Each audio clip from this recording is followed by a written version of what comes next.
Ok. Muy buenas noches, o buenas tardes, perdón, con todos. Muy buenas tardes, señor Magíster Jorge Gabriel Martín, licenciada Jenny Cornejo. Bienvenidas también la licenciada Lucía Quispe, la Magíster Lucía Quispe, y nuestro tesista Elmer Vila, y todos los que están participando en estos momentos de esta transmisión. ¿No? Nos estamos reuniendo para un acto que es muy importante, que es la sustentación, la defensa de la sustentación de la defensa pública de la tesis del señor bachiller Elmer Owen Vila Claro, ¿no? Gracias al señor Elmer Owen Vila Claros por la presentación. A continuación, le vamos a dar el tiempo de 30 minutos para hacer su ponencia. Muchísimas gracias, Elmer. Te escuchamos. Listo. Buenas tardes con todo. Ante todo, agradecerles por acompañarme en este día y darles las gracias también por toda la paciencia y los conocimientos que me brindaron durante mi formación. Soy el bachiller Elmero Buenvila Claros y el tema de mi investigación es la relación entre el hiperlaxivo articular y el genuvalgo en niños de la institución educativa privada Alfred Nobel.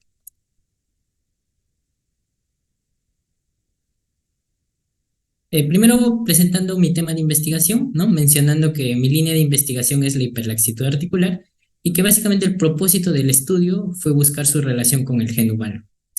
Básicamente la idea de la investigación surge cuando yo realizaba mi internado en el Hogar Clínica San Juan de Dios, tanto en las clínicas, en las ciudades de Chiclayo y Arequipa, donde tuve la oportunidad de tratar a muchos niños con hiperlaxitud articular, donde pude observar que muchos de ellos presentaban también, aparte de la hiperlaxia articular, la presencia del gen humano.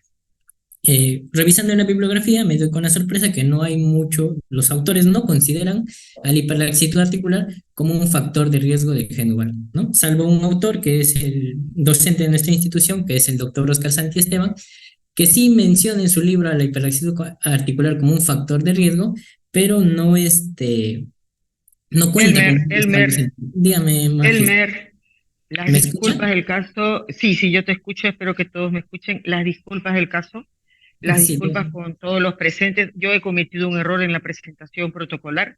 Ya tiene que hacerse las formalidades del caso porque es una sustentación de tesis. Permítanme, por favor, dejar en la palabra al secretario, al magíster Jorge Marroquín. Mil disculpas, Elmer, y mil disculpas a la audiencia. Gracias por el pase, licenciada Palacios. Mil Es disculpas. bueno completar todos los protocolos para que tenga la validez total esta defensa de su tesis.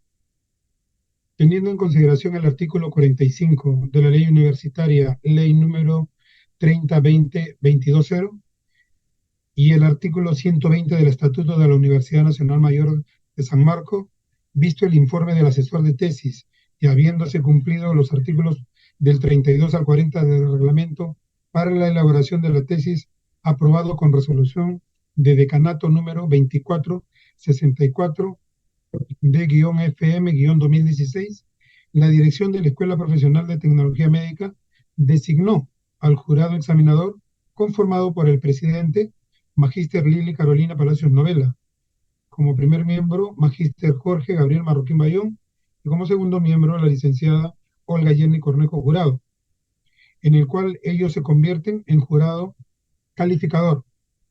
Y como asesora a la Magíster Luisa Lucía Quispe Valladares. La tesis titulada Relación entre la hiperlaxitud articular y gen valgo en niños de la institución educativa privada Alfred Nobel ATE 2023, presentada por el tesista, el señor Elmer Owen Vila Claros, para dar cumplimiento a la sustentación de la tesis de acuerdo al artículo 41 del reglamento para la elaboración de tesis, que señala que debe ser en acto público y que abarca tres momentos. Primer momento, la exposición, con una duración de 20 a 30 minutos. Segundo, la formulación de preguntas por parte de los miembros del jurado.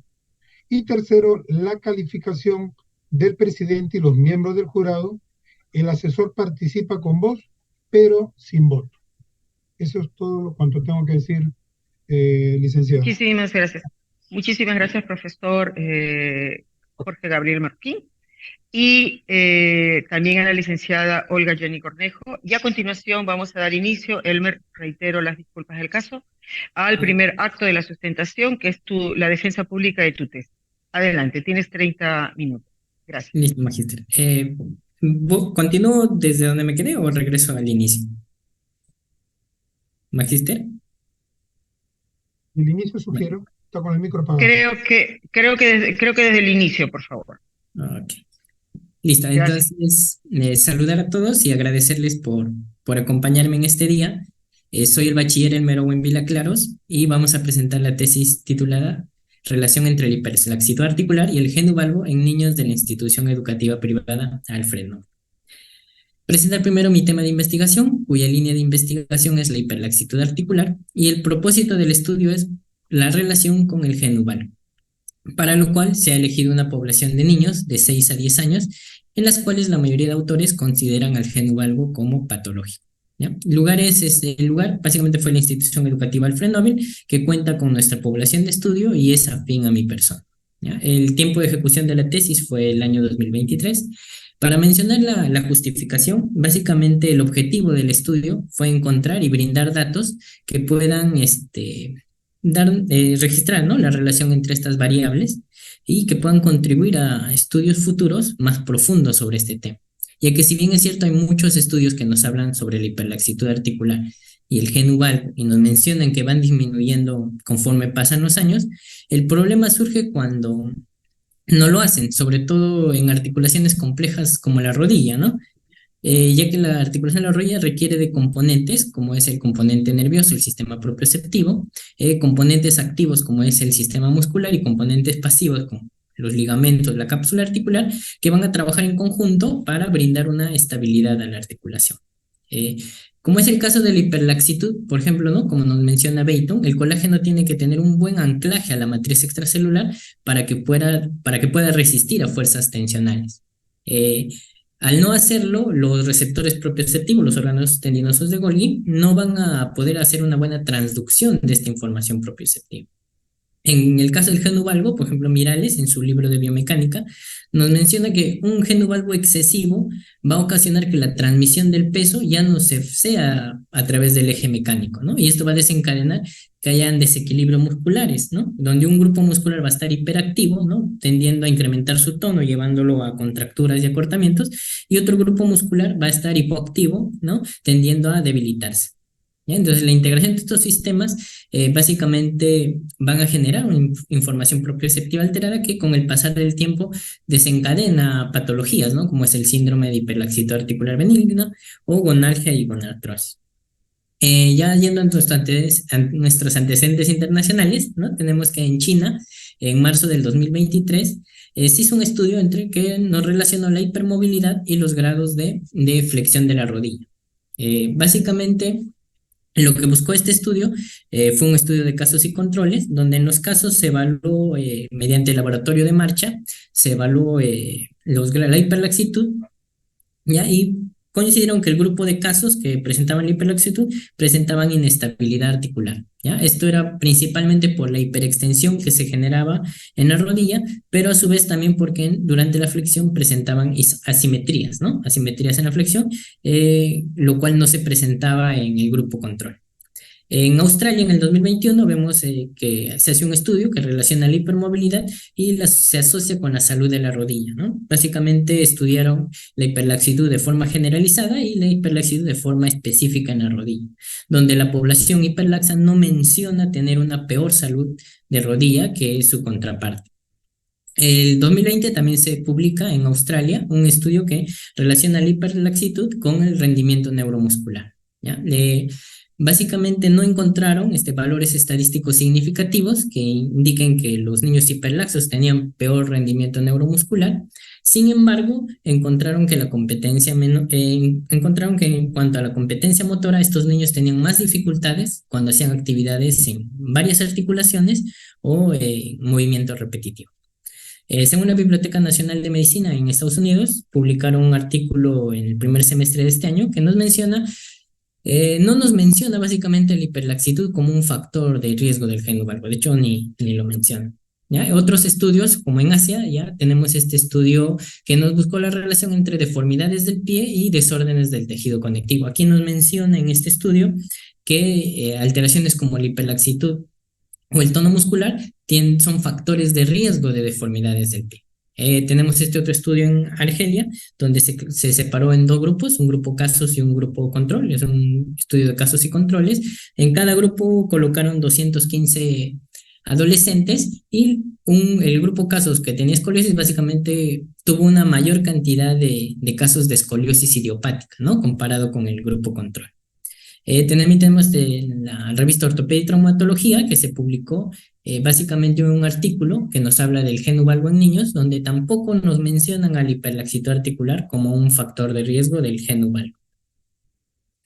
Entre nuestros antecedentes nacionales tenemos el estudio de Choquegonza realizado en Tacna, ya que estudió la hiperlaxitud articular y el equilibrio dinámico, donde lo que nos menciona básicamente es que la hiperlaxitud articular va a tener una mayor presencia bilateral, ¿ya? Y va a tener más presencia en los miembros superiores, como son los codos, y seguido de las rodillas, ¿ya? También tenemos otro estudio realizado en Iquitos, donde la población ya fue un poquito más joven, entre los 3 y 5 años, donde nos mencionan que la hiperlaxitud va a tener una tendencia de ir menorando con la edad, ¿ya? A su vez, tenemos un estudio de la Universidad Federico Villarreal, ¿no? Que estudió básicamente a futbolistas de dos clubes entre 13, 14 y 15 años, donde no se mostró una tendencia de la hiperlaxitud a disminuir con la edad, al contrario, ¿no? La mayor cantidad la presentaron a los 15 años y tuvieron una menor cantidad a los 13 años.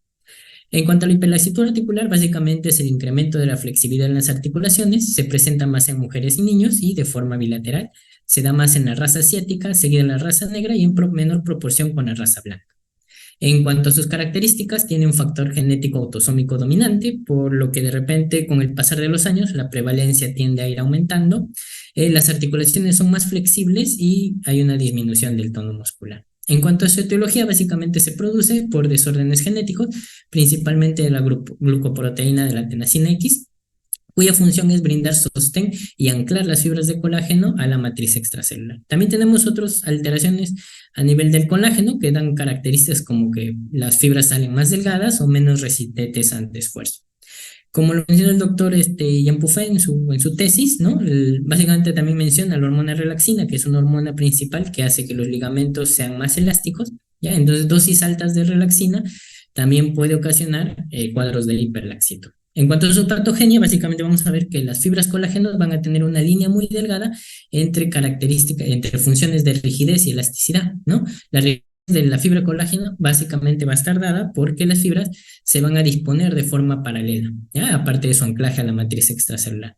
En cambio, la elasticidad va a estar dada porque las fibras colágeno no van a estar en forma ondulada junto con las fibras elásticas. Esto va a brindarle a la fibra que sea más elástica. La hiperlaxitud articular no es una patología, sino es una condición y básicamente se convierte en patología cuando presenta sintomatologías, ¿no? Como es el caso del síndrome de hiperlaxitud articular benigno. Su diagnóstico básicamente se da a través del puntaje de Beighton, y cuando es una patología, el síndrome básicamente se da mediante el puntaje de Brighton, que fue una modificación del puntaje de Beighton en 1998. En cuanto al tratamiento, el objetivo principal es mejorar la estabilidad articular y los objetivos específicos son incrementar el tono muscular y mejorar la información proprioceptiva, ¿no? En cuanto al tratamiento, se basa en ejercicios de fortalecimiento isométricos, circuitos psicomotrices y ejercicios posturales. En cuanto al geno valgo, es una deformidad que se va a dar en el plano frontal, que se va a caracterizar por una convexidad medial y una concavidad lateral. En cuanto al desarrollo normal del geno valgo, vamos a ver que entre el nacimiento y los 2 años vamos a tener un geno varo, un descenso de geno varo, y a partir de los 2 a los 4 años se va a presentar un incremento de valgo, siendo a los 4 años los valores máximos entre 7 y 15 grados, y de ahí vamos a ver que de 4 a 6 años el geno valgo va a tener una tendencia a disminuir, ¿ya? Alcanzando los valores normales, que aproximadamente son de 5 a 3 grados. En cuanto a citología, se produce por acortamientos y contracturas musculares, anteversión femoral, obesidad, raquitismo y osteomielitis. Su cuadro clínico básicamente se da más en extensión, se hace más notorio en extensión, tiene mayor presencia bilateral, se acompaña en algunas ocasiones de crepitaciones, ¿ya? Y va a presentar fatiga, ¿no? Porque en el momento de la marcha, las rodillas al chocar, el niño tiende a hacer mayor oscilación en los miembros inferiores, lo que ocasiona más trabajo muscular y fatiga. En la mayoría de los casos no hay dolor. Su diagnóstico básicamente se da a través del ángulo femorotibial visto en una radiografía, pero por temas de nuestra investigación nosotros hemos utilizado la distancia intermalleolar, la cual se considera normal menor a 5 centímetros y consideramos un geno valgo patológico entre los 6 y 15 centímetros. En cuanto al tratamiento, es básicamente mantener o disminuir la deformidad en base a estiramientos de los músculos agonistas y fortalecimiento de los músculos antagonistas a la deformidad, ¿no? Esto se va a acompañar de ejercicios propioceptivos y posturales. Entonces, si hacemos el análisis biomecánico del geno valgo, básicamente los músculos que tienden a llevar la tibiasa lateral van a ser los vasto lateral, el tensor de fascia lata y el músculo bíceps, ¿no? Por ende, estos músculos tienen que ser estirados. A su vez, como vamos a ver un rodamiento hacia el lateral, la diáfisis, por ser nuestro principio cóncavo convexo, va a tender a irse hacia medial. Por lo tanto, también tenemos que estirar a los músculos aductores de cadera. Por su parte, tenemos que fortalecer al grupo medial, en este caso, a la pata de ganso, y como son recto interno, semimembranoso, semitendinoso, ¿no? Al sartorio. Y a su vez, para evitar que la diáfisis se vaya hacia adentro, vamos a fortalecer el músculo abductor de cadera, como es el caso del glúteo medio. En los objetivos, el objetivo general básicamente es determinar la relación entre la hiperlaxitud y el geno valgo, mientras que como objetivos específicos vamos a tener primero determinar la prevalencia de la hiperlaxitud articular, segundo determinar la prevalencia del geno valgo, tercero determinar la relación que existe entre la hiperlaxitud articular y la distancia intermalleolar según las edades, y cuarto determinar la relación entre la hiperlaxitud articular y la distancia intermalleolar según el sexo. Nuestra hipótesis, vamos a tener nuestra hipótesis nula, que básicamente nos va a mencionar que no existe una relación significativa entre ambas variables, mientras que nuestra hipótesis alterna nos va a mencionar que existe una relación significativa entre la hiperlaxitud articular y el geno valgo. En cuanto a nuestro diseño metodológico, el tipo de investigación es una investigación cuantitativa, transversal, observacional de tipo relacional, y su diseño de investigación es un diseño epidemiológico observacional donde no va a haber intervención. La población es de 387 estudiantes entre los 6 y 10 años y el muestreo básicamente es un muestreo probabilístico aleatorio simple, ¿no? En el cual vamos a usar un paradigma, que es la fórmula que tenemos aquí, donde nos va a permitir calcular el tamaño de nuestra muestra, que fue de 129 estudiantes. En cuanto al cuadro de operacionalización de las variables, vamos a ver que la hiperlaxitud articular, que es el aumento exagerado de los rangos articulares, va a ser una variable categórica dicotómica de naturaleza cualitativa. Su escala de medición va a ser nominal y el instrumento de medición va a ser el score de Bayton, ¿ya? Cuyas dimensiones van a ser positivo o negativo en base a su valor final. O sea, va a ser, si conseguimos mayor de 4 puntos, lo vamos a considerar hiperlaxitud articular positiva, y si es menor a 4 puntos, hiperlaxitud articular negativa. En cuanto al geno valgo, es una deformidad angular en el plano coronal, es una variable categórica politómica porque tiene varias dimensiones de naturaleza cualitativa. Su escala de medición es ordinal porque va a tener nuestro atributo intensidad, ¿ya? Va a utilizar el atributo intensidad para clasificar sus dimensiones. El instrumento va a hacer uso de un instrumento mecánico, que es la cinta métrica, el cual nos permite obtener los valores finales, ¿no? Entonces, menor a 5 centímetros lo vamos a considerar normal, entre 6 a 9 centímetros como leve, moderado entre 10 y 14 centímetros y mayor a 15 o igual a 15 lo vamos a considerar como grave. En cuanto al sexo, lo vamos a clasificar en base a características anatómicas reproductivas. Es una variable categórica dicotómica de naturaleza cualitativa. Su escala de medición es nominal y el instrumento para obtenerla es la entrevista, ¿no? En el caso de la dimensión y su valor final, vamos a ser básicamente el género masculino y femenino. En cuanto a la edad, va a ser el tiempo en años que mide la existencia del ser humano. Es una variable numérica cuantitativa. Su escala de medición ya es razón, ¿no? La obtención lo obtenemos a través del instrumento de la entrevista y básicamente son los tiempos de año de vida transcurridos, ¿no? De 6 a 10 años. En cuanto a nuestros instrumentos, vamos a tener un instrumento documental que nos habla sobre la puntuación de Bayton, ¿ya? Lo vamos a utilizar para el diagnóstico de hiperlaxitud articular con una confiabilidad, un alfa de Cronbach de 0.98. En el caso de nuestro instrumento mecánico, vamos a utilizar nuestra cinta métrica para medir la distancia intermalleolar y la técnica para obtener nuestros datos va a ser la entrevista. Básicamente vamos a hacer una entrevista en base a esta hoja de recolección donde vamos a tener primeramente los datos de filiación y luego vamos a poder observar la puntuación de Bayton, ¿no? Que nos da en base a 5 criterios. El primer criterio es la extensión metacarpofalángica o la extensión de los dedos, donde vamos a llevar los dedos a una posición que sea paralelas a los antebrazos, ¿ya? Otra característica, otro criterio va a ser la del pulgar, que vamos a llevar el borde radial del pulgar hacia la cara flexora del antebrazo. Entonces, si hace contacto, vamos a colocar un punto, ¿ya? Estos dos movimientos, dos criterios son de forma pasiva y tiene dos componentes o dos criterios de forma activa, que son la hiperextensión de los codos y la hiperextensión de la rodilla. Entonces, si ambos van a superar los 10 grados, básicamente ponemos un punto según sea derecho o izquierdo. Para la flexión de tronco pedimos al individuo que esté de pie y que toque el piso con las palmas de la mano sin flexionar la rodilla. Si lo logra hacer, le colocamos un punto. Entonces, contabilizando los puntos, si consigue menos a 4 puntos, ya no presenta hiperlaxitud articular. Y si es mayor a 4 puntos, presenta hiperlaxitud articular. Para el caso de la distancia intermalleolar, va a ser la evaluación de pie, donde vamos a pedir que las rodillas estén separadas lo mínimo, entre 2 a 3 milímetros, y vamos a hacer la medición de la distancia entre los malleolos con una cinta métrica. Todos estos datos obtenidos los vamos a subir a nuestra base de datos en Excel para luego ser transportados al SPSS, donde básicamente el SPSS nos da dos ventanas, una ventana donde podemos colocar las variables con sus atributos y otra ventana donde básicamente vamos a poder visualizar nuestra base de datos, ¿no? Vamos a tener las variables en columna y en filas vamos a tener a nuestras unidades de estudio, en este caso nuestras 129 unidades con sus datos. Posterior a ello vamos a hacer el análisis estadístico mediante la prueba de chi cuadrado. Entonces, básicamente los resultados los vamos a presentar en base a los objetivos. Nuestro objetivo general básicamente es determinar la relación entre la hiperlaxitud articular y el geno valgo.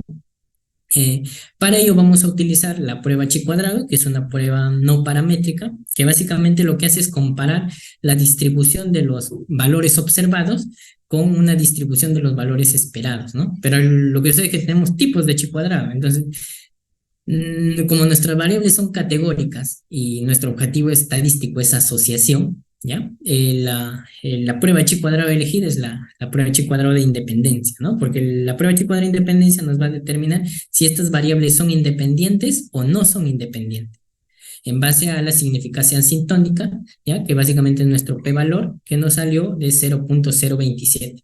Como es menor a 0.05, se rechaza la hipótesis nula y vamos a aceptar la hipótesis alterna que nos dice que hay una relación significativa entre la hiperlaxitud articular y el geno valgo. Entre nuestros objetivos específicos vamos a tener primero determinar la frecuencia de la hiperlaxitud articular, ¿no? Para ello, de los 129 niños encontramos 59 casos que sí presentaban la hiperlaxitud articular, representando al 45.7% de nuestra población. Como segundo objetivo específico fue determinar la prevalencia del geno valgo. De los 129 niños con geno valgo, 68 presentaron un geno valgo normal, 46 leve y 15 moderado. Como vemos en el gráfico circular, en el gráfico tipo pastel, vamos a ver que el 35,66 presentaron un geno valgo leve, mientras que el 11,63 presentaron un geno valgo moderado. En total, fueron 47,2 los que presentaron una prevalencia del geno valgo. En cuanto a la edad, la hiperlaxitud articular, podemos ver que a los 6 años tuvimos un mayor porcentaje de hiperlaxitud articular, un 13,9%, mientras que a los 10 años el porcentaje fue menor, ¿no? Solo se encontraron 6 casos con un 4,6%. Como vemos, la tendencia fue a ir menorando con el pasar de los años, por lo cual se podría de repente mencionar que va menorando conforme aumenta la edad. En el caso del geno valgo, las características no fueron similares, ¿no? Ya que básicamente los valores fueron fluctuando, ¿no? O sea, el geno valgo patológico a los 6 años se incrementó a los 7, de ahí descendió a los 8, volvió a aumentar, ¿no? Entonces, no podríamos mencionar que el geno valgo patológico tuvo la tendencia de ir menorando con el pasar de los años. En cuanto a su relación entre la hiperlaxitud articular y el sexo, vamos a ver que hubieron más casos en el sexo masculino con 36 y menor cantidad de casos con 23 en el sexo femenino. También debemos considerar que nuestro muestreo fue aleatorio simple, ¿no? Donde básicamente obtuvimos al azar más niños, más unidades de estudio varones, ¿no? En este caso fueron 70 con respecto a las mujeres. Para el caso del geno valgo fue diferente. En el caso de la presentación leve también hubieron más casos masculinos que femeninos, pero en el geno valgo moderado, de nivel moderado, ya no fue tanto así. De hecho, las niñas le ganaron un poco, ¿no? Fue un valor más cercano, ¿no? Entre mujeres y varones. En caso de que vayamos allá a analizar un poquito más la hiperlaxitud ya más específica, en articulaciones más específicas como la rodilla, vamos a ver que de los 59 casos hiperlaxos, 32 no presentaban hiperlaxitud en la rodilla, ¿ya? Y la mayor presentación de hiperlaxitud articular fue con 16 casos de forma bilateral.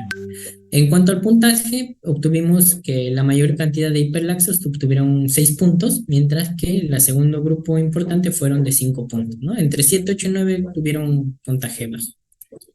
La hiperlaxitud comparada a otras regiones como son tronco, pulgar y las demás articulaciones de miembro superior evaluadas, vamos a ver que en todos ellos la hiperlaxitud la presentación de forma bilateral fue mayor, ¿ya?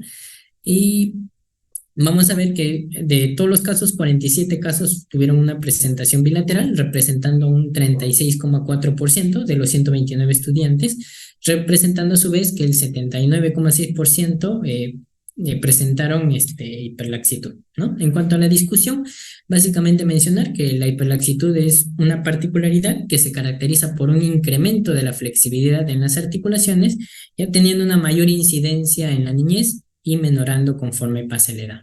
En cambio, el geno valgo es una deformidad en el plano frontal que se va a caracterizar básicamente por presentarse o tener su mayor expresión entre los 2 a 6 años. Y luego va a ser considerado patológico si supera los valores normales. Entonces, ambas variables van a coexistir en los primeros años de vida.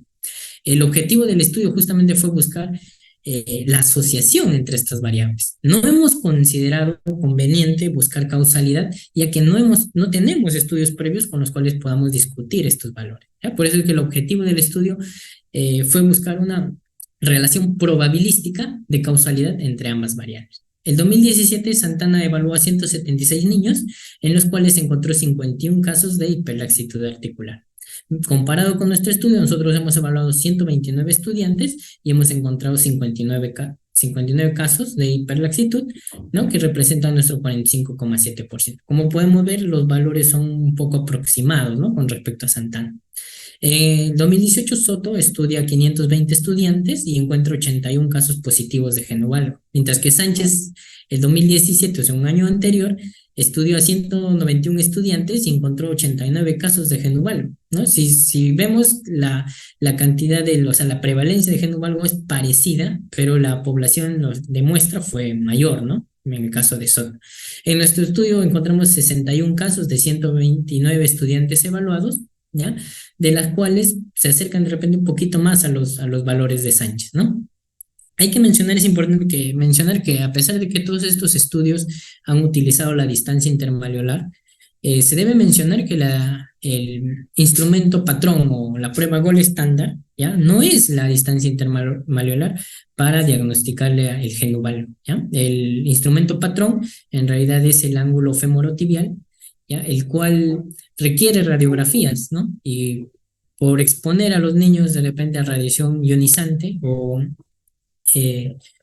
el costo también, porque sacar radiografía a 129 estudiantes iba a ser un poco costoso, ¿no? La mayoría de investigadores, o como mi persona, optamos por no utilizar el instrumento patrón, sino más bien un instrumento que no sea fiable, ¿no? Como es la distancia intermalleolar, muy utilizada aquí y en muchos estudios extranjeros. Bardales y Reto y colaborador en el 2019, ¿no? Como se mencionó en los antecedentes, hicieron una evaluación de la frecuencia de hiperlaxitud articular entre niños pequeños de 3 a 5 años, encontrando que el 70,9% presentaban a los 3 años y el menor porcentaje, que fue de 54,7%, lo encontraron a los 5 años. En nuestro estudio también tuvo una tendencia a menorar con la edad, ya que nosotros a los 6 años encontramos el mayor valor, que fue de 78,2%, y el menor valor fue a los 10 años con 32,1%, ¿no? También tuvo una tendencia a ir descendiendo. Cruz en el 2019 estudió el índice de masa corporal y el gen uvalgo en niños de 7 a 9 años y encontró una mayor presencia de gen uvalgo leve a los 8 años y un menor porcentaje a los 9 años. O sea, Cruz nos plantea que el gen uvalgo va menorando conforme pasan los años, ¿no? Mientras que Sánchez encontró que el gen uvalgo leve tenía una mayor presencia entre los 6 y 7 años y el gen uvalgo moderado tenía una mayor presencia entre 8, 9 y 10 años. ¿No? Comparado con nuestros datos, ya con respecto a Cruz, nosotros no podemos afirmar que el gen uvalgo patológico fue menorando conforme pasan los años, porque nuestros valores fueron fluctuando, ¿no? Sobre todo a los 9 años, que fue donde se disparó un poquito más. Puede ser probablemente por la pandemia, ¿no? Podríamos considerar pandemia que pues le dan, si les restamos 2 años, era una edad crítica para ellos, pero no podemos afirmarlo porque en el caso de la hiperlaxitud no vimos ese cambio brusco, ¿ya? Básicamente, con respecto a Sánchez, sí hemos encontrado valores parecidos, ¿no? El gen uvalgo tuvo una mayor presencia a los 6 y 7 años, salvo, como les digo, esa pequeña isla de los 9 años, ¿ya? Y tuvo una mayor presencia el gen uvalgo moderado a los 8, 9 y 10 años. Como no hemos encontrado estudios que relacionen directamente la hiperlaxitud articular con el gen uvalgo, debemos considerar, ya que en nuestro estudio hemos encontrado 59 casos de hiperlaxitud articular, de los cuales ya 35 presentaron un gen uvalgo, 28 presentando un gen uvalgo leve y 7 presentando un gen uvalgo moderado. En cuanto a nuestras conclusiones, ya el análisis de datos básicamente utilizamos, como les mencioné, la prueba chi cuadrado de independencia, ¿ya? Por lo cuanto podemos afirmar que existe una relación probabilística, ¿ya? De asociación entre la hiperlaxitud articular y el gen uvalgo con un p-valor de 0,027. Segundo, que la frecuencia de nuestra hiperlaxitud articular fue de 45,7%. Y tercero, podemos afirmar que la hiperlaxitud articular va disminuyendo con respecto a la edad, ¿no? Y que tiene una mayor presencia bilateral, ya que encontramos un 88,6%. La cuarta afirmación podría ser que la prevalencia del gen uvalgo fue de 47,2%, ¿ya? Con mayor presentación leve de 11,6% y no hemos encontrado ningún caso de forma severa. Como quinta afirmación, la presentación del gen uvalgo en niños fue de 26,4%, mientras que en niñas fue del 20,9%. Respecto a la edad, los valores han ido fluctuando, ¿ya? Siendo mayor a los 7 años con 11,6% y menor a los 10 años con 6,9%. En cuanto a las recomendaciones, ¿no? Si bien en nuestro estudio permitió determinar que existe una relación, una asociación probabilística entre las variables, se recomienda profundizar un poco más esta línea de investigación, ¿no? Antes de pasar a estudios de causalidad, lo recomendable sería medir primero la fuerza de asociación, ¿no? Esto lo conseguimos mediante una prueba estadística, que es nuestro índice de capa de Cohen, que nos va a medir básicamente la fuerza de asociación entre la hiperlaxitud articular y el gen uvalgo. Otra recomendación sería realizar evaluaciones periódicas, sobre todo en niños que en los colegios, para ir viendo el seguimiento de estas patologías. Como hemos visto, van menorando, si bien es cierto, en los primeros años con la edad, requerimos hacer un seguimiento para cerciorarnos de que este sea el camino, ¿no? Porque, como les digo, si no se da esa disminución, es donde nos van a generar las complicaciones. Otra recomendación sería realizar tratamientos desde una perspectiva global, básicamente porque la hiperlaxión articular y el gen uvalgo ambos indirectamente tienden a influenciar en la estabilidad de las rodillas.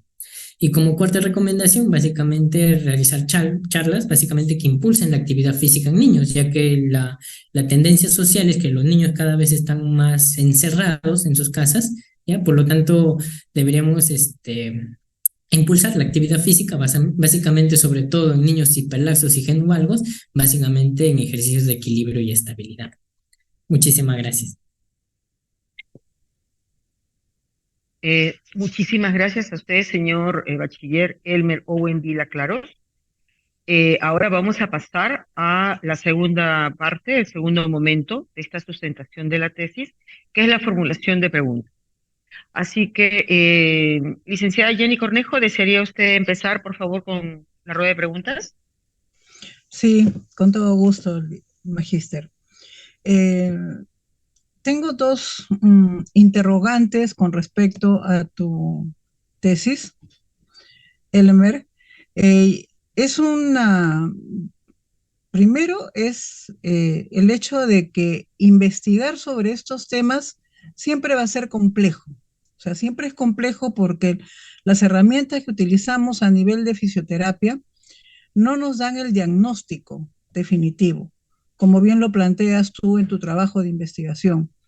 En importancia de la investigación, y es algo que me llamó la atención, planteas, por ejemplo, de que se diagnostica con un problema de hiperlaxitud eh, a partir de los 7 años, ¿no? A partir de los 7 años se considera el valgo, el geno valgo, como un problema patológico.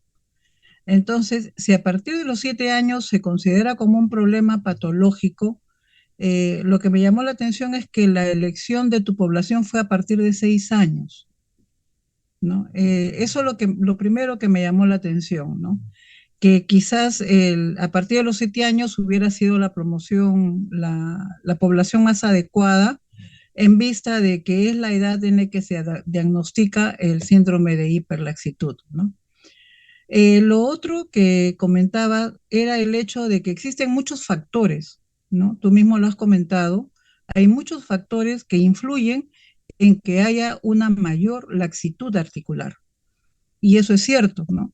El tono muscular, la cantidad de fibras musculares que pueda tener el niño, la nutrición que pueda tener el niño. Entonces son aspectos que lógicamente influyen en la condición de laxitud articular. Pero el otro que quería conversar era acerca del instrumento, el score de Beighton. El score de Beighton, y lo colocas tú en tu tesis, ¿eh? Lo colocas, tú explicas de que es el diagnóstico de la hiperlaxitud no se puede dar a través del uso de los criterios de Beighton porque no existe aspectos clínicos, no evalúa los aspectos clínicos y que por eso se recomienda su uso en personas mayores de 16 años, ¿no? Y has utilizado el score de Beighton en los niños a partir de los 6 años, que es tu población.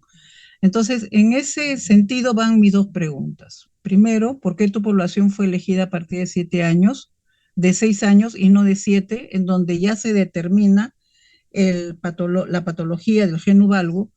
Y segundo, ¿por qué utilizar el instrumento que está indicado para mayores de 16 años y tú lo has aplicado en personas menores? Listo, Gracias, licenciada. Listo. Primero vamos a hablar sobre el primer tema. Acá está. Y básicamente parte porque, básicamente no es que a partir de los 7 años ya se considere al geno valgo como patológico, sino que los valores normales del geno valgo son entre 5 y 3 grados, ¿no? Esos son los valores normales parecidos a la edad adulta. Básicamente va a ser considerado patológico cuando no está con estos valores. Si bien es cierto, la distancia intermalular no es la prueba gold estándar básicamente para diagnosticar la hiperlaxitud articular, Morley en Londres en 1957 básicamente fue el que creó este método, validó este método de la distancia intermalular, ya, pero él no lo clasificó como se los he presentado, sino que él lo clasificó en grados, ¿no? Clasificó como grado 1, grado 2, grado 3, y él consideró los 7,5 centímetros, ¿no? Como a partir de los 7,5 centímetros se volvía patológico. Pero Davis ya en 1996 ya modifica este instrumento, ¿ya? ¿Por qué? Porque Morley no ampliaba mucho en este ámbito complejo de la complejidad de la hiperlaxitud. Y justamente Davis, ya al modificarlo en 1996, básicamente ya lo elige como valores como leve, moderado, severo, ¿no? Ampliando ya un poquito los rangos, el parámetro en centímetros. En el caso de que, ¿por qué hemos elegido utilizar desde los 6 años y no desde los 7? Porque hay autores, si bien es cierto, acá en Perú, básicamente consideramos a partir de los 7, hay autores que consideran que ya a los 6 años el valor de hiperlaxitud debe ser menor. ¿Ya? Justamente por eso que Morley evaluó, para validar la distancia, evaluó a 1000 niños y los consideró desde los 6 años. ¿Ya? ¿Por qué? Porque básicamente el valor de esta y el valor del ángulo femorotibial, o sea, el valor comparando, porque él lo que hizo fue evaluó 100 niños y comparó el ángulo femorotibial con la distancia intermalular, ¿no? Y básicamente los valores ya a los 6 años tienen que ser muy cercanos a los valores del adulto, o sea, tienen que ser valores cercanos entre 5 a 6 grados, ¿no? Entonces, básicamente con esa consideración fue que se utilizó, ¿no? A nuestros valores, considerando a partir de los 6 años, que ya es entre 6 y 7 ya es la edad en la que ya se debe notar que el gen uvalgo tiende a disminuir, ¿no? En cuanto a la otra pregunta, que fue sobre la puntuación de Beighton para la hiperlaxitud articular, eh, tenemos que considerar que el hiperlaxitud articular no es una patología, ¿ya? Es una condición, ¿ya? Y no es que el score de Beighton es una prueba que se ha referido a partir de los 16 años, sino que el puntaje de Beighton nos menciona básicamente que si bien hasta los 16 años ya la hiperlaxitud tiende a disminuir, ¿no? Como lo explicó uno de nuestros antecedentes, el que hizo la evaluación en futbolistas, donde encontró incluso la inversa, ¿no? A los 13 años encontró menores valores y a los 15 años mayores valores, ¿ya? Lo que sucede es que la hiperlaxitud articular, ¿ya? Es una prueba que en realidad se utiliza para medir el grado de laxitud. Sí, sí, es cierto, tiene muchas desventajas, ¿ya? Porque no evalúa básicamente a todas las articulaciones, sino un grupo determinado de articulaciones, pero es una prueba que nos permite trabajar con poblaciones grandes. Además que fue básicamente validada, ¿ya? Si bien es cierto, Carter y Wilkerson entre los años 1964 y el 73 crearon, ¿ya? Beighton justamente modificó esta prueba, ¿ya? Pero recién esta prueba fue validada el 2011, ¿ya? Ahora, para ver ya con respecto a la patología, ahí sí ya tendríamos que hablar de otra prueba, ya que básicamente ya son base a los criterios de Brighton, quien modificó ya esta prueba de Beighton y le agregó algunas características para que evalúe sintomatología. ¿Ya? Es cierto, el score de Beighton no puede evaluarnos niños hiperlaxos con patologías, pero nuestra intención no era evaluar niños hiperlaxos con patología. Nuestra intención estadística básicamente es diagnosticar la hiperlaxia o encontrar hiperlaxitud articular en la población, ¿no? En este caso en los niños, y comparar esa información con básicamente los datos del gen uval. Gracias. Gracias, Owen. Te comentaba estos dos puntos porque están en tu tesis. O sea, en tu tesis figura de que es a partir de los 7 años que se considera el gen valgo como patológico, lo estableces como categórico y luego eliges una población de 6 años. Entonces, mi recomendación es quizás modificar ese aspecto de tu marco teórico o de la justificación. Y lo mismo sucede con el diagnóstico de hiperlaxitud articular, ¿no? Es importante de que puedas explicar el por qué has decidido tomar ese criterio, ¿no? Porque en todo caso la población no está con un diagnóstico de hiperlaxitud articular, no, no tiene ese diagnóstico, no lo podríamos mencionar como un diagnóstico, tendría que estar como una condición, ¿no? Porque para que sea un diagnóstico tendría que cumplir todos los criterios de Britton, que como dices tú, eso no puede aplicarse en esta población. Esas eran las dos observaciones. Pero gracias por tu respuesta. Lo que sucede, Muchísimas Magista, gracias. es que... Ah, ya. Sigue, Elmer, sigue. Ah, ya. Lo que pasa es que la puntuación de Beighton en realidad sí es utilizada tanto a nivel internacional como fue utilizada acá para diagnosticar hiperlaxitud articular. O sea, no es que solamente nos da criterios y es normalmente utilizada, como hemos visto, por ejemplo, en Australia, ¿no? En Australia hay muchos estudios que utilizan la hiperlaxitud articular como diagnóstico de, mediante el score de Beighton. No suelo mencionarle eso, licenciado. Muchísimas gracias, Elmer. Magíster Marroquín, su micro.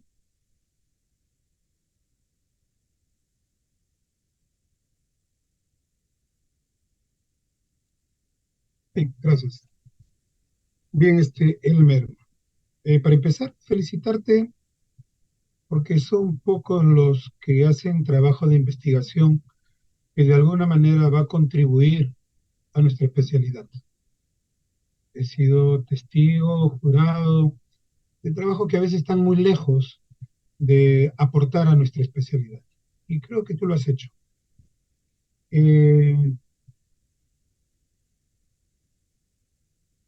Casi siempre las conclusiones están amarradas con los objetivos. Como que ahí en tus conclusiones he visto un poquito de desorden, que no están muy ligadas tus conclusiones con tus objetivos específicos. Y mi primera pregunta es, ¿cuál es la diferencia entre tu objetivo general y tu tercer objetivo específico? Y si me permites, lo leo. Tu objetivo general dice determinar la relación de la hiperlaxitud articular y el genoma valgo. ¿Verdad? Y tu tercer objetivo específico dice determinar la relación, lo mismo, que existe entre la hiperlaxitud articular y la distancia intermalleolar en niños, ¿no?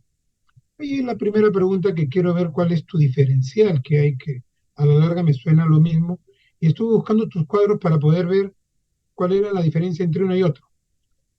Lo segundo es acerca de tus recomendaciones. Creo que una contribución muy positiva sería, bueno, no solamente hacer investigaciones, sino empezar a actuar, empezar a ir a la cancha.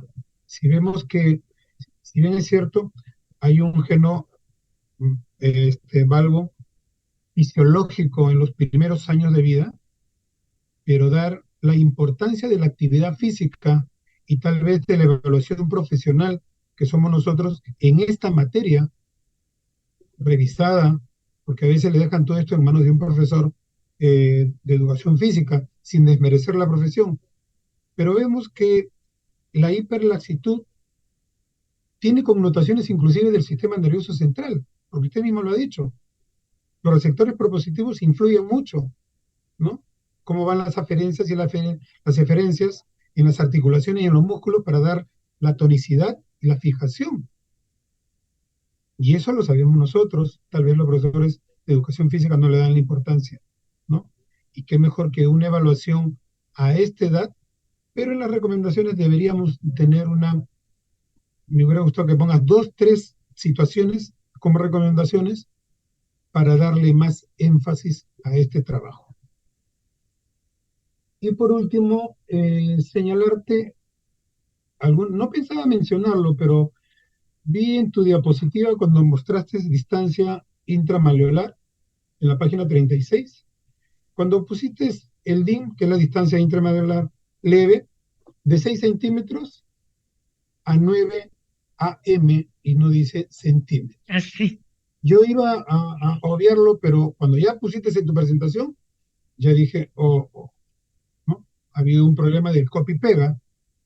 De igual manera, en tu punto 1.417, cuando hablas de ventajas del examen, la página 28, dice ventajas, debe decir, la ventaja de este examen, del de Blayton, es pequeño y conciso.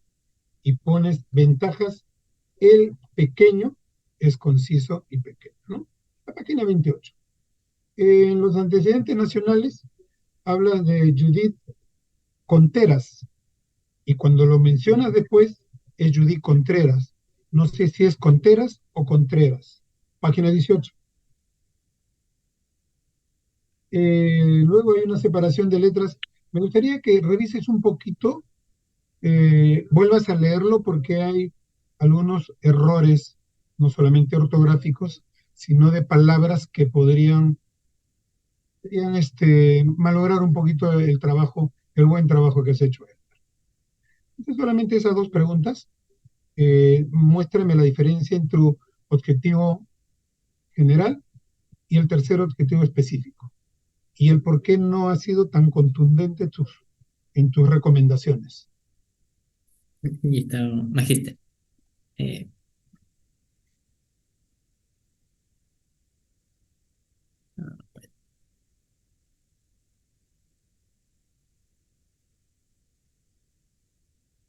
Primero, agradecerle por las observaciones. Sí, es cierto, cada vez que reviso en realidad la tesis encuentro muchos errores, ¿ya? Pero básicamente para responder el primero, la diferencia básicamente entre nuestro objetivo general y nuestros objetivos específicos, es que básicamente nuestro objetivo general fue buscar asociación, ¿no? ¿Cuál es la relación? Determinar la relación, que si existe o no una relación entre la hiperlaxitud articular y el gen uval, ¿no? Ese es el objetivo general de la investigación, ¿ya? Que nuestro objetivo general es en realidad un estudio relacional, ¿ya?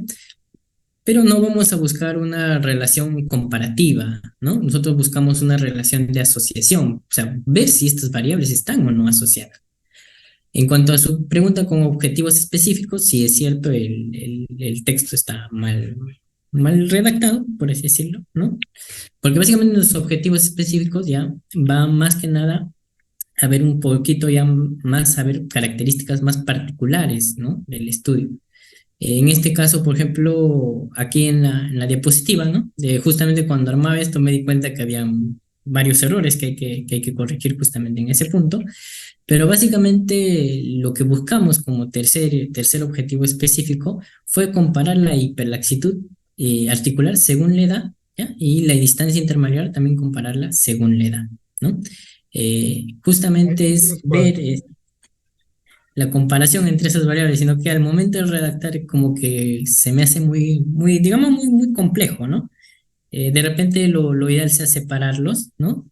Relación que existe entre la hiperlaxitud de repente según edad y otro para hacer la relación que existe entre la distancia mayoral y según la edad, ¿no? Pero básicamente aquí con objetivos específicos, lo que quise hacer fue comparar mis variables ya con básicamente otras variables que ya serían unas variables más de relación, ¿no? Unas variables más intervinientes. Con respecto a la otra pregunta, que son las conclusiones, las recomendaciones, ¿no? Aparte también hice algunas correcciones en base al trabajo de tesis, ¿no?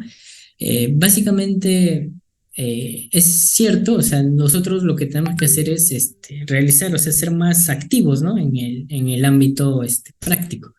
Porque si bien es cierto, el desarrollo físico en los colegios está a cargo de los profesores de educación física y los terapeutas no intervenimos básicamente en esta parte. Si bien es cierto, el área de terapia física se ve muy limitada simplemente ya al ámbito clínico. O sea, se ve muy poco hacer que un terapeuta esté haciendo campañas en los colegios, ¿no? Es por eso que, o sea, en realidad es recomendable hacer charlas, ¿no? Hacer evaluaciones, ¿no? Hacer más estudios en colegios, porque ha habido una tendencia, ¿no? Que actual, al menos de estos últimos 5 años, donde debido al producto de la pandemia, donde muchos niños también no han asistido al colegio, muchos no han optado por realizar sus estudios de investigación en el colegio, sino lo han hecho más, en instituciones un poco más grandes, ¿no? Donde sí podían tener acceso a la población. Al menos en los últimos años, peor, no hay casi ningún estudio que se haya hecho en colegio. Pero sí es cierto, o sea, entre las recomendaciones debemos realizar evaluaciones más periódicas en los colegios, ¿ya? Para hacer diagnósticos tempranos, ¿ya? Desde un punto de vista más preventivo, ¿ya? Informar mejor sobre la actividad física, ¿no? De repente realizando charlas, ¿no? De repente siendo más activo con charlas, inculcando a las personas más que nada para que puedan mejorar en este aspecto, ¿no? Y bueno, yo lo tercero que fue una recomendación fue básicamente hacer tratamientos de forma más global, ¿no? Más que nada si vemos que hay variables de hiperlaxividad articular y gen uval que tienden a complicarse, básicamente realizar tratamientos más globales, ¿no? Que vayan enfocados más a estabilizar. Por ejemplo, hay muchos casos donde incluso en la práctica profesional se ve que vemos diagnósticos de hiperlaxitud articular y su protocolo, más que realizar ejercicios que mejoren la hiperlaxitud, realizamos más estiramientos, ¿no? Más movimientos repetitivos, cosa que no va muy acorde con su patología, ¿no? Esas serían las de repente algunas recomendaciones, ¿no? Que podríamos brindar. Y estas recomendaciones que has puesto ahora en tu presentación están más simpáticas que las que leí en el trabajo, porque no decía realizar charla que impulse la actividad física. Simplemente la primera recomendación hablaba de más estudio de este tipo. La segunda relación, evaluaciones más constantes y hacer seguimiento, que eso es importante, el seguimiento. La tercera, realizar más estudios sobre hiperlaxitud articular y genoma. Y la cuarta, realizar trabajo de investigación que relacionen la hiperlaxitud articular con patologías asociadas al sistema musculoesquelético. Eso es lo que me mandaron a mí de tu trabajo. Pero veo que has hecho algunos cambios en tu presentación. Sí, Magda, es que yo también, conforme transcurrió este mes, ¿no? El momento en que ya fui estudiando más, ya analizando un poco más. Plásmelo estas recomendaciones en su trabajo. Sí, listo. Eso es todo. Gracias, Bien. Presidenta. Muchas gracias a usted. Gracias a usted también. Perdón, ¿me ven? Se ha congelado tu imagen. Hola. Te escucho. Hola. Sí, le escucho, Se ha congelado Magister. Hace un momento Pero tuvo también sí se problemas lo de escucha. señal al inicio. A ver, la llamaré para decirle que salga y vuelva a entrar.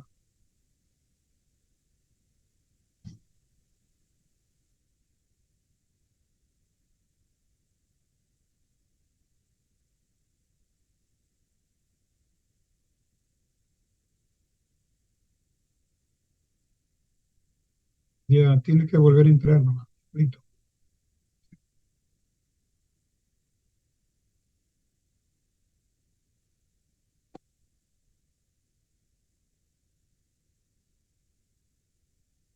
Mientras viene la profesora Palacio, hay algo también que me quedó en el tintero, Elmer. Cuando hablamos de hiperlaxitud articular, no nos referimos solamente a una articulación. De Así ahí es. que tú llevas a este método de evaluar la flacidez y la laxitud hiperarticular. Y en tus criterios de exclusión no vi que eliminaste problemas de patologías del pie, porque casi todos estos niños tienden a tener caída del arco longitudinal del pie. Y al tener la caída, sin querer o queriendo, entran en una rotación, una pronación del talón. Y eso contribuye a exacerbar el gen uval. No lo mencionaste en tus criterios de exclusión. Sí, sí, Magister, no fue mencionado. De hecho, pero sí leí sobre eso. Básicamente, aquí en los antecedentes encontramos un estudio en Asia que básicamente, acá está, ¿no? Que básicamente nos habló de la relación, ¿no? Entre las deformidades del pie, ¿no? Y en este estudio sí nos menciona justamente que no solo la hiperlaxitud articular, sino también la hipotonía muscular tendrían a hacer que el arco plantar descienda, ¿no? Por eso es que, o sea, en conclusión, entre nuestros antecedentes, podemos ver que sí hay, o sea, estudios que nos mencionan que el hiperlaxitud articular sí tiene relación a deformidades, ¿no? Y no solo en el pie, por ejemplo, este estudio nos hablaba de la relación, o sea, que el hiperlaxitud articular sí es un factor de riesgo de deformidades del pie, así como este otro estudio que está al costado que se realizó en Argelia, ya que básicamente sí encontró relación, o sea, sí consideran al hiperlaxitud articular como un factor de riesgo de la escoliosis. Entonces, en nuestros antecedentes sí encontramos que la hiperlaxitud es un factor de riesgo de deformidad. Pero sin embargo, en los estudios de gen valgo no mencionan a la hiperlaxitud como un factor de riesgo. Inclusive algunos estudios ni siquiera lo han considerado, ¿no? Es por eso que opté por de repente tratar de poner de repente la primera piedrita, ¿no? Empezando a buscar la asociación, ¿no? Para luego de repente en futuros estudios buscaría una fuerza de asociación, ¿no? Y más adelante, de repente, recién buscar, ¿no? Ya criterios de causalidad, ¿no? Para ver si es que verdaderamente la hiperlaxividad articular genera, ¿no? Es un factor de riesgo del gen valgo o simplemente estas dos patologías coexisten, ¿no? O sea, están presentes, pero de forma independiente. Ujú. ¿Logró entrar la profesora Palacios?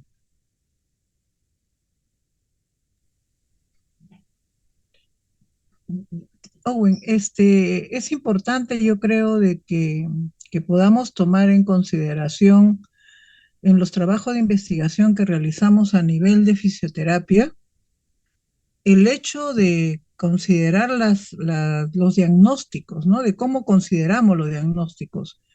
Y es Mm, lo que te decía, ¿no? Yo no puedo decir que estoy con una población que tiene el síndrome de hiperlaxitud articular si es que no hay un criterio fuerte que me sostenga ese diagnóstico poblacional, ¿no? Esa característica poblacional. Porque por ahí se pueden caer nuestras investigaciones a nivel de fisioterapia, mm, ¿no? Que digan qué audaces son en querer ellos hacer un diagnóstico con instrumentos que ya no tienen mucha fortaleza, ¿no? Que mm, no tienen mucha fortaleza. Entonces, si a nivel de los especialistas de ortopedia diagnostican los síndromes de hiperlaxitud articular utilizando los criterios de Brito, entonces, y ellos ya modificaron lo que era el score de Brito, entonces tenemos que hacernos un llamado de atención, qué es lo que nosotros vamos a utilizar, ¿no?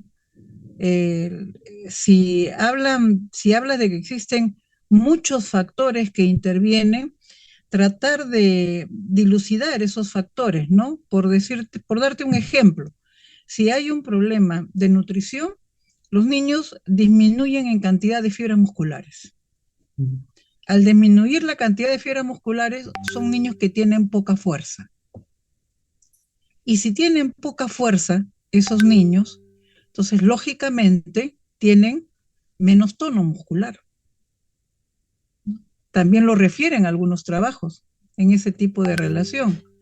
Y por lo tanto, las articulaciones van más allá de sus rangos sin que necesariamente tengan un síndrome de hiperlaxitud articular. Entonces, tenemos que buscar como terapistas físicos que nuestros trabajos de investigación tengan una gran fortaleza teórica, ¿no? Antes de poder plantearlos como trabajo de investigación. De esa forma, no vamos a ser excluidos, ¿no? Dentro de los trabajos con validez científica, ¿no? Tenemos que buscar ahora trabajos que tengan validez científica.